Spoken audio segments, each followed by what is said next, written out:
முருகனே துணை. அனைவருக்கும் இனிய வணக்கம். ஆன்மீகம் ஸ்டார்ட்ஸ் உங்களை அன்புடன் வரவேற்கிறது. பதிவு என்னவென்றால், கேட்ட வரங்களை தரும் தேய்பிறை சஷ்டி முருகனை எப்படி வழிபட வேண்டும்? கலியுக கடவுளாக கருதி முருகப்பெருமானை வழிபடுபவர்கள் அதிகம். இவர்களில் அதிகமானவர்கள் இருக்கும் விரதம் சஷ்டி விரதம் ஆகும். முருகப்பெருமானுக்கு திதிகளில் சஷ்டி திதியிலும், நட்சத்திரங்களில் கிருத்திகை மற்றும் விஷாகம் நட்சத்திரத்திலும், கிழமைகளில் செவ்வாய்க்கிழமையும் விரதம் இருந்து வழிபடுவது சிறப்பானது. பிரச்சனைகள் தேய்ந்து போக வேண்டும் என்கின்றவர்கள் தேய்பிறை சஷ்டியிலும், வாழ்க்கையில் வளர்ச்சி தொழில் முன்னேற்றம் ஏற்பட வேண்டும் என்கின்றவர்கள் வளர்பிறை சஷ்டியிலும் விரதம் இருக்கலாம். முருக பெருமானிடம் முழுமையாக சரணடைந்து, எனக்கு எது நல்லதோ அதை கொடு முருகா என அனைத்தையும் அவனிடம் ஒப்படைத்து விட்டால், நமக்கு தேவையான அனைத்தையும் தந்து நம்முடைய துன்பங்களை முருகப்பெருமான் தீர்த்து வைப்பார் என்பது ஆண்டோர்கள் வாக்கு. இது பலரது வாழ்க்கையிலும் கண்ட அனுபவ உண்மை ஆகும். சஷ்டி விரதம் திதிகளில் 6வது திதியாக வருவது சஷ்டி ஆகும். அமாவாசை நாளுக்கும் பௌர்ணமி நாளுக்கும் அடுத்து வரும் 6வது நாள் சஷ்டி ஆகும். அமாவாசை அடுத்து வரும் சஷ்டி சுக்லபட்ச சஷ்டி அல்லது வளர்பிறை சஷ்டி என்றும், பௌர்ணமியை அடுத்து வரும் சஷ்டி கிருஷ்ணபட்ச சஷ்டி அல்லது தேய்பிறை சஷ்டி என்றும் அழைக்கப்படுகிறது. பொதுவாக ஒவ்வொரு தெய்வத்திற்கும் ஒவ்வொரு திதி மற்றும் நட்சத்திரம் வழிபாட்டிற்கு ஏற்றதாக இருக்கும். அப்படி தமிழ் கடவுளான முருகப்பெருமானை வழிபடுவதற்கு ஏற்ற திதியாக சஷ்டி விளங்குகிறது. சஷ்டி விரத சிறப்புகள். எந்த வினையானாலும் கந்தன் அருள் இருந்தால் வந்த வழி ஓடும் என்பார்கள். அத்தனை சிறப்பு வாய்ந்த தமிழ் கடவுளான முருகப்பெருமானை நினைத்து மேற்கொள்ளும் விரதங்களுள் மிகவும் முக்கியமான விரதமாக கருதப்படுவது சஷ்டி விரதம்.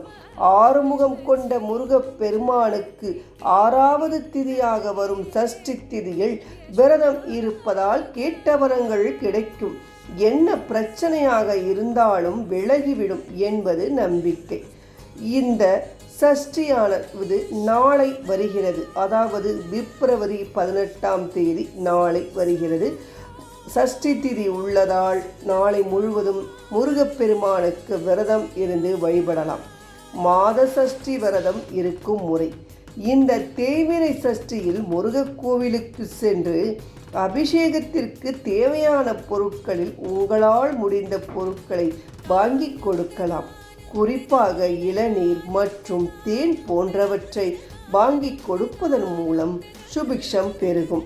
வீட்டிலேயே சஷ்டி விரதத்தை கடைபிடிப்பவர்கள் அதிகாலையில் எழுந்து குளித்துவிட்டு முருகனுக்கு சிவப்பு நிற மலர்களான செவ்வரளி, செம்பருத்தி போன்ற மலர்களை சாற்றி 6 விளக்குகளை கிழக்கு நோக்கி ஏற்றி பூஜை செய்து விரதத்தை தொடங்கலாம். முருகனுக்கு ஏதாவது ஒரு நைவேத்திய பொருளை படைக்கலாம். சர்க்கரை பொங்கல், தேனும் தினை மாவும் படைத்து வழிபடலாம். முடியாதவர்கள் சர்க்கரை, அவுள் பொறி, கடலை ஆகியவற்றை கலந்து படைக்கலாம். அதுவும் முடியாதவர்கள் 2 வாழைப்பழம், வெற்றிலைப்பாக்கு படைத்து வழிபடலாம். இது எதுவும் செய்ய முடியாவிட்டால் நாவல் பழத்தை வைத்து வழிபடலாம். முருகனுக்கு நாவல் மிகவும் பிடித்தமான ஒரு பழம் ஆகும். படிக்க வேண்டிய பதிகங்கள். நாள் முழுவதும் உபவாசமாக இருக்க முடியாதவர்கள் பால் மற்றும் பழம் போன்றவற்றை சாப்பிடலாம். மீண்டும் மாலையில் இதை போல் பூஜை செய்து விரதத்தை முடித்து கொள்ளலாம். வீட்டிலேயே இருப்பவர்கள் விரதம் முடியும் வரை முருகனுக்கு விளக்கு ஏற்றி வைப்பது மிகவும் நல்லது. வீட்டிலேயே முருகனின் மாலைகளை பாடலாம். குறிப்பாக கந்த சஷ்டி கவசம், திருப்புகழ் உள்ளிட்ட முருகனின் சிறப்புகளை உணர்த்தும் பாடலை படிக்கலாம். வீட்டில் வேல் வைத்திருப்பவர்கள் வேல் அபிஷேகம் பூஜைகள் செய்து வேல்மாறல் படித்து வழிபடலாம். தேய்பிறை சஷ்டி விரத பலன்கள். திருமணம் ஆகாமல் இருப்பவர்களுக்கு விரைவில் திருமணம் நடைபெறும். ஈடுபடும் காரியங்கள் அனைத்திலும் சிறப்பான வெற்றிகள் உண்டாகும். பொருளாதாரத்தில் இருந்து வந்த தேக்க நிலை நீங்கும். தொழில் வியாபாரங்களில் லாபம் பெருகும். வேலை கிடைக்கும். நேரடி மறைமுக எதிரிகள் விலகுவார்கள்.